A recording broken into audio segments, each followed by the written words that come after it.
Shalom, bonjour à tous, que la paix de Jésus-Christ soit avec chacun de vous. Je vous remercie encore pour le temps que vous voulez bien m'accorder afin de pouvoir recevoir ce que le Seigneur a déposé sur mon cœur. Nous allons voir aujourd'hui des choses très importantes, très intéressantes au sujet de celui en qui, par qui et pour qui Dieu fait toutes choses dans notre vie, c'est-à-dire Jésus-Christ, notre Seigneur. Vous savez, aujourd'hui, beaucoup de personnes appellent le Seigneur par son nom, invoquent le nom de Jésus, proclament le nom de Jésus, prêchent le nom de Jésus. Mais malheureusement, il y a également beaucoup de personnes qui appellent, qui prêchent, qui invoquent le nom du Seigneur, mais sans pour autant connaître, réaliser, saisir la personne même qui est derrière ce nom. Et donc, je vais me faire le devoir de nous aider à pouvoir mieux percevoir, à pouvoir mieux entrevoir, à pouvoir mieux cerner la personne qui est derrière ce nom qui est chanté, qui est prêché, qui est proclamé, qui est annoncé à travers les peuples et les nations, le nom de Jésus-Christ. Oui, mes amis, il y a urgence. Il y a urgence et nous devons comprendre que la connaissance du nom de Jésus-Christ, la connaissance du mystère même de ce nom qui nous révèle finalement la personne qui le porte est fondamentale. Alors, sans plus tarder, je vais vous inviter à ouvrir vos Bibles dans l'évangile de Jean, Jean chapitre 4. C'est un texte que beaucoup d'entre nous connaissons. La rencontre de notre Seigneur avec la femme samaritaine. Jean chapitre 4, à partir du verset 9. La femme samaritaine lui dit: « Comment, toi qui es juif, tu me demandes à boire, à moi qui suis une femme samaritaine ?» Les Juifs, en effet, n'ont pas de relation avec les Samaritains.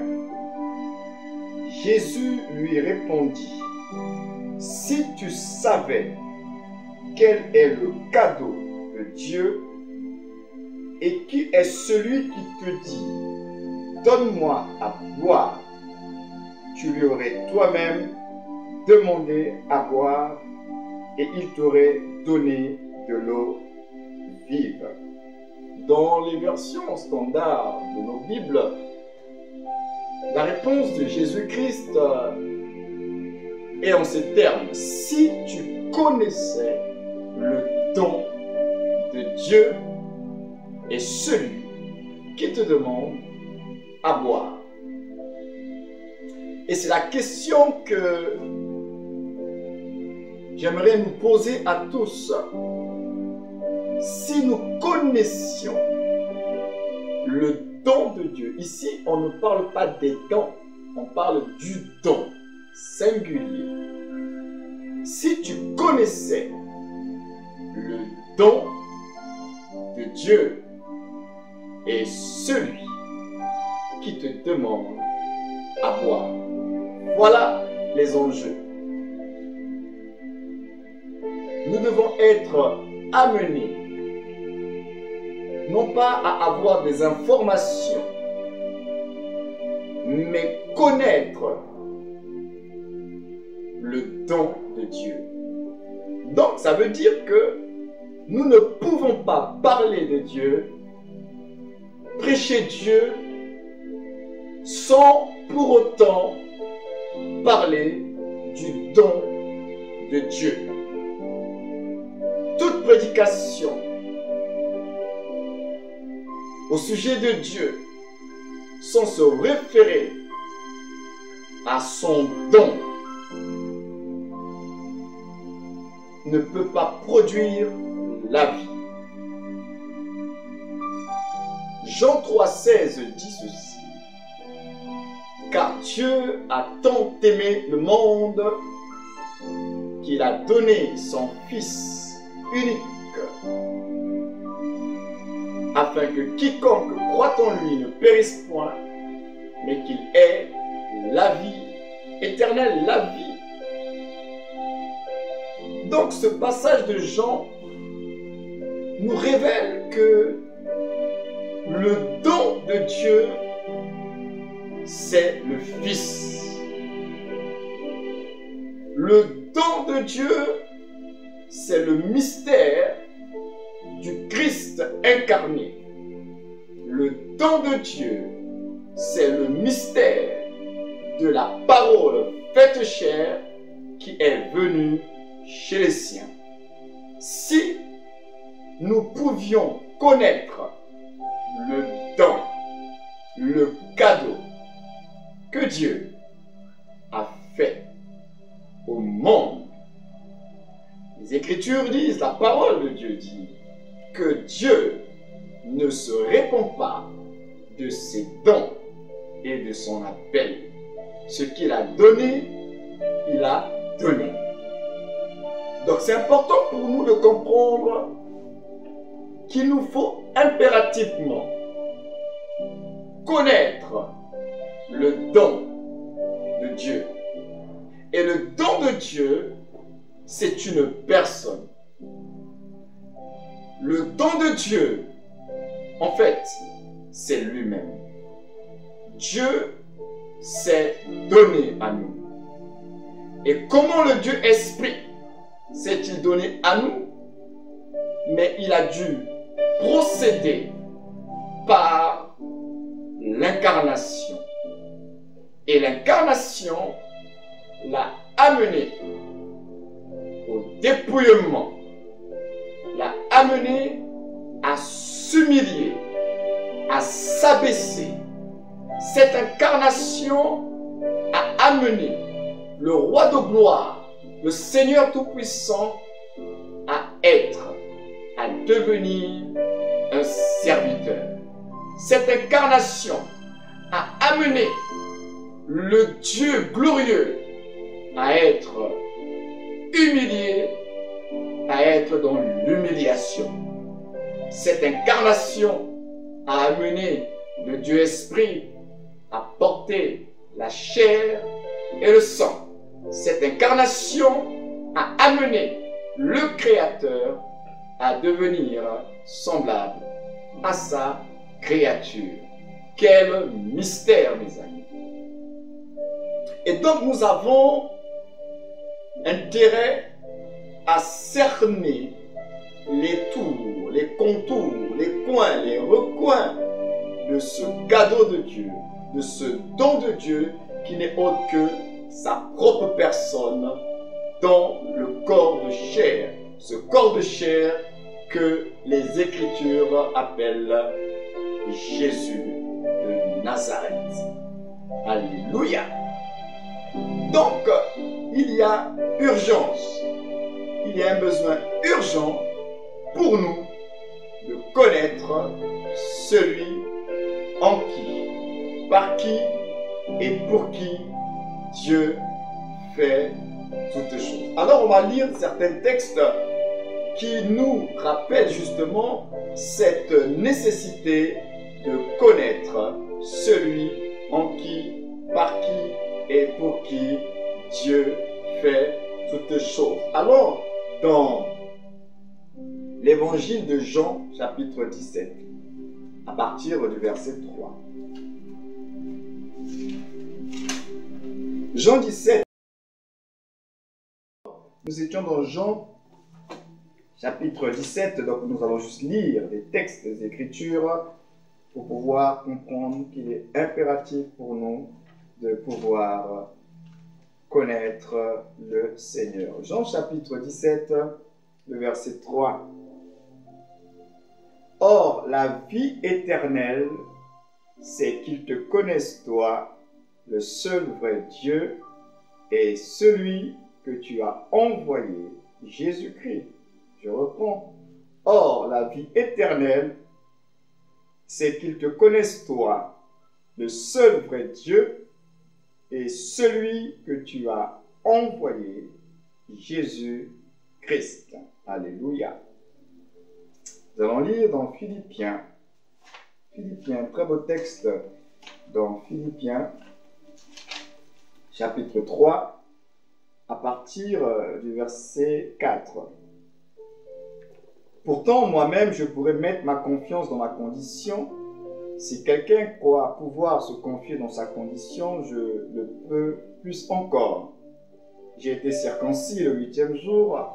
Je suis issu du peuple d'Israël, de la tribu de Benjamin, hébreu né d'hébreu. En ce qui concerne la loi, j'étais pharisien.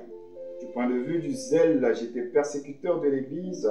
Par rapport à la justice de la loi, j'étais irréprochable. Mais ces qualités qui étaient pour moi des gains, je les ai regardées comme une perte à cause de Christ. Et je considère même tout comme une perte à cause du bien suprême qu'est la connaissance de Jésus-Christ mon Seigneur. À cause de lui, je me suis laissé dépouiller de tout et je considère tout cela comme des ordures afin de gagner Christ et d'être trouvé en lui, non avec ma justice, celle qui vient de la loi, mais avec celle qui s'obtient par la foi en Christ, la justice qui vient de Dieu et qui est fondée sur la foi. Ainsi, je connaîtrai Christ, la puissance de sa résurrection et la communion à ses souffrances en devenant conforme à lui dans sa mort pour parvenir d'une manière ou d'une autre à la résurrection des morts. Alléluia. Voyez-vous notre apôtre ici, comment et l'apôtre Paul et Jésus de Nazareth mettent en avant cette nécessité pour nous de pouvoir connaître Christ. Or, la vie éternelle, c'est qu'ils te connaissent, toi le Dieu véritable, et celui que tu as envoyé, Jésus, le Christ. Paul, malgré tout ce qu'il avait pu accomplir, réaliser dans sa vie, était arrivé à une seule évidence. Renoncer à tout abandonner pour ne chercher qu'à saisir qu'une seule chose, le mystère du Christ. Pour arriver, mes amis, à un tel dépouillement, à un tel renoncement, il faut vraiment que la chose pour laquelle vous vous dépouillez de ce qui est pour vous un gain puisse valoir la peine, puisse mériter votre sacrifice. Et donc, Paul a eu à découvrir en Christ une richesse, un trésor, que tout ce qu'il avait pu, par son savoir, son intelligence, sa renommée, obtenir, n'était point comparable à ce Christ dont il avait commencé à percevoir les contours. Et c'est cette lumière sur Christ dans sa personne qui a amené l'apôtre à renoncer à tout sans regret. Souvent dans la vie chrétienne, nous avons des frères, des sœurs qui sont encore attachés à des choses qui sont pour eux des gains. Et qui malgré tout ont du mal à laisser ces choses, quand bien même elles savent que ces choses-là ne sont pas bonnes, elles n'honorent pas Dieu, mais elles ont du mal à renoncer, à abandonner. Et nous comprenons avec Paul que la clé de tout renoncement, que la clé de toute repentance, que la clé de toute sanctification réside dans la connaissance de Christ, dans la connaissance de sa personne, dans la connaissance des trésors et des richesses qu'il incarne. Lorsque nous découvrons qui il est, les trésors, les richesses qu'il incarne, alors nous n'hésiterons pas à renoncer, à abandonner toutes les choses de notre vie qui ne glorifient pas Dieu. Pourquoi? Parce que nous aurons compris que lui qui est un trésor inestimable, dont on ne peut fixer le prix, n'a point de comparable. Et que celui qui a compris Christ, celui qui a trouvé Christ, a tout trouvé. Tout ce dont il a besoin se trouve en Christ. Toute plénitude se trouve en lui. Alors, attelons-nous, tendons-nous également, frères et sœurs, vers la connaissance de celui en qui, par qui et pour qui Dieu fait toutes choses.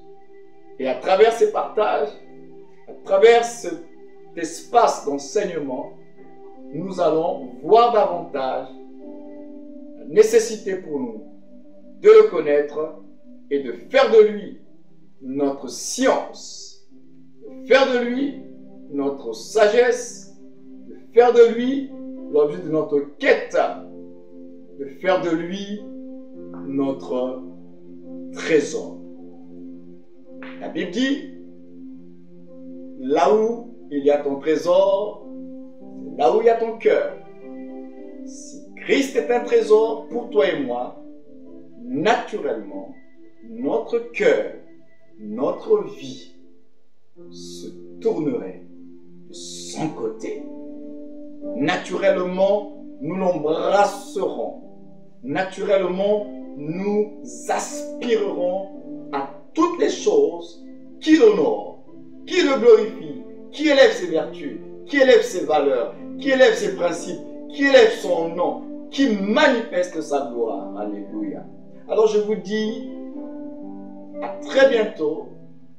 Restez fidèles à cet espace d'édification pour nous amener tous à l'édification, au perfectionnement, afin que tous ensemble, nous puissions parvenir